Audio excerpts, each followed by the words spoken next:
still with me? Yeah. Okay. It's the principle of consistency. It's the idea that typically most of us want to be consistent. We want to be steady. We want to be seen as reliable. We want to be seen by others as the sorts of people that live up to our commitments, stand by our values, our self-ascribed traits. Okay.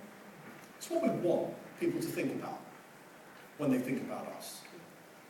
And one way in which you can get people to make commitments that they're consistent with is to, instead of asking them to do big things, make big changes, is instead, surprisingly, to get them to make very small changes that are done in a very kind of sophisticated and persuasive way.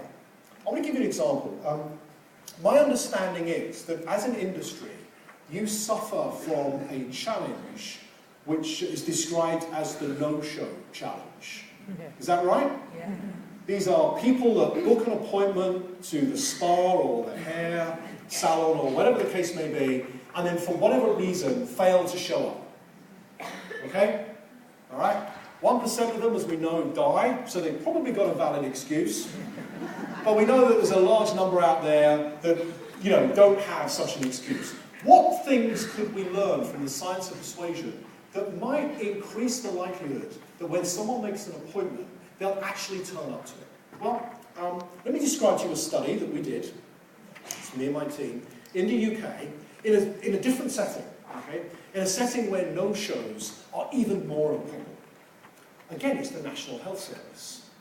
Anyone know what the cost to the government is in the UK of people that make appointments in GP surgeries and hospitals and then fail to show up? Any ideas what the cost of that is? Okay, here's the cost. Last year it was estimated, so actually it wasn't last year, it was 2016, to be around £850 million. In the US it's billions. So, we thought to ourselves, well, what commitments could we ask these people to make when they book an appointment? Okay? Well, one commitment we could ask them to make was to ask them to repeat back the time and day of the appointment that they'd been given when they were on the phone. Because what was happening was mostly receptionists were saying, oh, you want an appointment to see the doctor? Okay, next Tuesday at 2:30 is the next one. And they'd just put the phone down. It was largely a passive, one-way interaction. So we kind of thought, well, what would happen if we just involved people more? What if the receptionist said, your appointment's next Tuesday at 2:30. Could you just confirm that to me, please? And then they waited for the person to say, yeah, next Tuesday at 2:30. How much does that cost, by the way?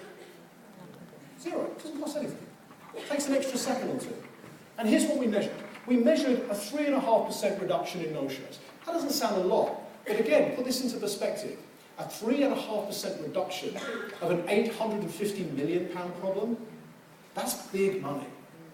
But it turns out there's something even more effective that we can do. Not just getting people to repeat back the time and day of their appointment. How many of you, when you've been given an appointment at a doctor's, a dentist, a physiotherapist, a hair salon, have ever been given one of those little cards where they write down the time and day of the appointment? How many of you have had one of those? Most of you. Here's a question. Who writes the details on the card? They do. Who? The receptionist. Yeah. Good customer service, right? Might be good customer service. It's bad psychology. The receptionist is going to be there.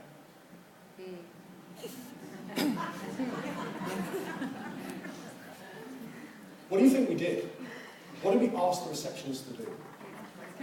Here's a card, here's a pen. Would you like to make a note of that? 18% reduction in no-shows. By the way, if you follow that up with an electronic booking or a little note or a text with someone's first name, 30% reduction in no-shows.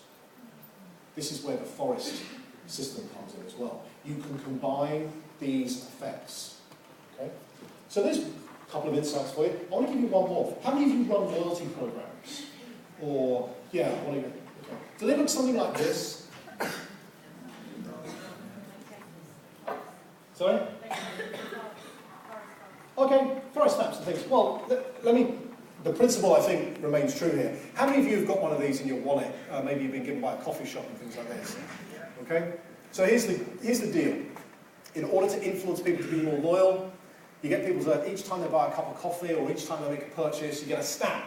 You collect a book of stamps, and at the end you get your free cup of coffee, or your free shampoo, or whatever it may be. You with me? Okay, so, here's something that a team of researchers studied in coffee shops. They found that they could make one change to this loyalty card that doubles the number of people that completed it, and not only doubled the number of people that completed it, but completed it in a quicker time. You notice this card here requires you to buy 7 cups of coffee and you get your 8th for free. Yeah? They gave another half of their customers a different loyalty card. It required them to buy 9 cups of coffee and get their 10th for free. But then what they did was they stamped the first 2 cups of coffee the moment they gave the card. So the difference is not in the number of purchases made, it's still 7 to get 8.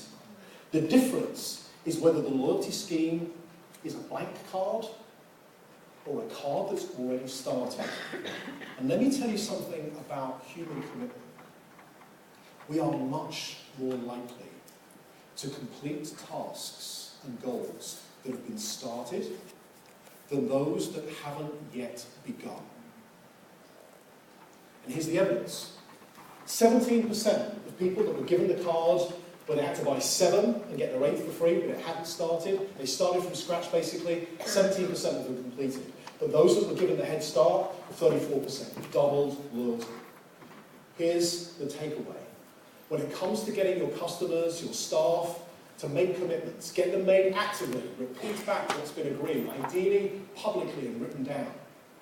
And when it comes to getting people to commit and be consistent with loyalty programs, find ways to give them a head start. Find ways to show that they're on their way, because we are vastly more likely to complete tasks that have begun than those that start from scratch.